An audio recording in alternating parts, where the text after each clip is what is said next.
Jonathan's arrival in Havana was like stepping into another world. He had always dreamed of visiting this enchanting city, a place he had heard so much about from his father's stories and the old photographs he kept in a dusty shoebox. As he disembarked from his flight, the warm tropical air wrapped around him, carrying with it the tantalizing scents of cigars and street food. The airport itself felt like a relic from another time, with its faded posters of revolutionary slogans and propaganda. Customs was a maze of bureaucracy and lines, and Jonathan's limited Spanish made it all the more challenging.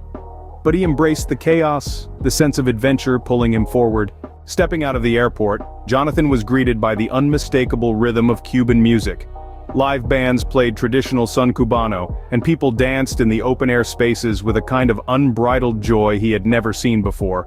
The city's energy pulsed through the air, beckoning him to explore. He had booked a room in a local casa particular, a type of private homestay that was a popular choice among tourists. The moment he arrived, he was welcomed with open arms by his hosts, a friendly elderly couple who spoke no English but made him feel at home. Their house, like many in Havana, was a charming mix of colonial architecture and eclectic decor. Each day, Jonathan set out with his camera, eager to capture the essence of this city. The streets of old Havana, with their cobblestone paths and pastel-colored buildings, were like an open-air museum. He wandered through the narrow streets, observing the everyday life of the people who called this place home. The vibrant colors of Havana enveloped him at every turn.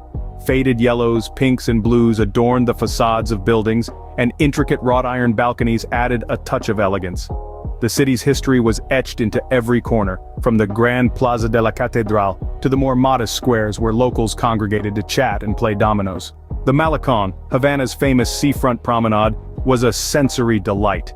As Jonathan strolled along the seawall, he watched as the waves of the Caribbean Sea crashed against the rocks, sending a fine mist into the air.